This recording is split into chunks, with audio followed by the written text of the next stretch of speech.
కాంగ్రెస్ అధికారంలోకి వస్తే రైతు బంధు ఇవ్వదని దుష్ప్రచారం చేసిన ప్రతిపక్ష నాయకుల చెంపలు చెల్లుమనే విధంగా రైతు భరోసా పెట్టుబడి 10,000 నుంచి 12,000కు పెంచుతూ ప్రజాప్రభుత్వం రైతులకు ఇవ్వబోతున్నదని, రాష్ట్రంలో భూమి లేని నిరుపేద వ్యవసాయ కూలీలకు ఇందిరమ్మ ఆత్మీయ భరోసా పథకం ద్వారా ఏడాదికి 12,000 రూపాయలు ఇస్తామని ఉప ముఖ్యమంత్రి బట్టి విక్రమార్క అన్నారు. సంవత్సరానికి దాదాపు 12,000 కోట్ల రూపాయలు 12,000 కోట్ల రూపాయలు రైతులందరి తరఫున విద్యుత్ శాఖకి సంవత్సరానికి డబ్బులు కడతా ఉన్నాం. ఎక్కడ ఏ నెల కూడా ఆపకుండా మీ తరఫున డబ్బులు కట్టుకుంటూ ఈ ఇందిరమ్మ ప్రభుత్వం మీ అందరి తరఫున చేసుకుంటూ పోతాం. దాంతో పాటు 200 యూనిట్ లోపల కాల్చుకునేటువంటి కరెంటు వాడకందారులకి ఉచితంగా కరెంట్ ఇస్తా అని చెప్పాం. మార్చి నెల 1వ తారీఖు నుంచి రాష్ట్ర వ్యాప్తంగా 200 యూనిట్ల వరకు ఉచితంగా కరెంట్ ఇస్తాం.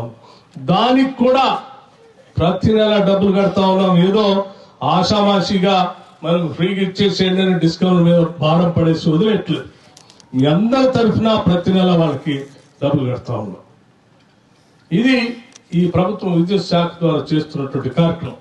ఇంతే కాకుండా ఇంకా ఒక అడుగు ముందుకేసి ఈ రాష్ట్రంలో వ్యవసాయ రంగానికి సంబంధించిన రైతాంగ సోదరుల్ని ఆదుకోవటం కోసం కేవలం ఆ పంటలకు సంబంధించినటువంటి ఇరిగేషన్ ప్రాజెక్టులు కడుతూ ఆ పంటలు పండించుకోవడానికి కావాల్సినటువంటి డ్రిప్ ఇరిగేషన్ ఇస్తూ పంటలు పండించడానికి ప్రయత్నం చేసినప్పుడు వాళ్ళకు కావాల్సినటువంటి ఖర్చుకు సంబంధించిన డబ్బులు ఇవాళ రైతు భరోసా పేరు మీద గత ప్రభుత్వం సంవత్సరానికి 10,000 ఇస్తే మొన్న మంత్రిమండలి మొత్తం నిర్ణయం చేసి సంవత్సరానికి 12,000 రూపాయలు ఇచ్చేటట్టుగా ఒక నిర్ణయం చేశారు.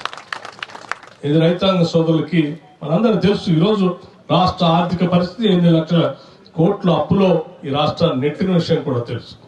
అయినా కానీ రాష్ట్ర రైతాంగాన్ని రక్షించాలనేటువంటి ఆలోచనతో 2,000 రూపాయలు ఇంకా పెంచి అదనంగా అసలు బందీ చేస్తారు కాంగ్రెస్ వస్తే, ఇది ఇయరని గట్టిగా అబద్ధాలు చెప్పినటువంటి నాయకులు చెంప చెల్లు అనిపించేటట్టుగా ఇంకొక 2,000 అదనంగా పెంచి 12,000 ఇవాళ ఇస్తా ఉన్నాం సంవత్సరానికి 2 పంటలకి.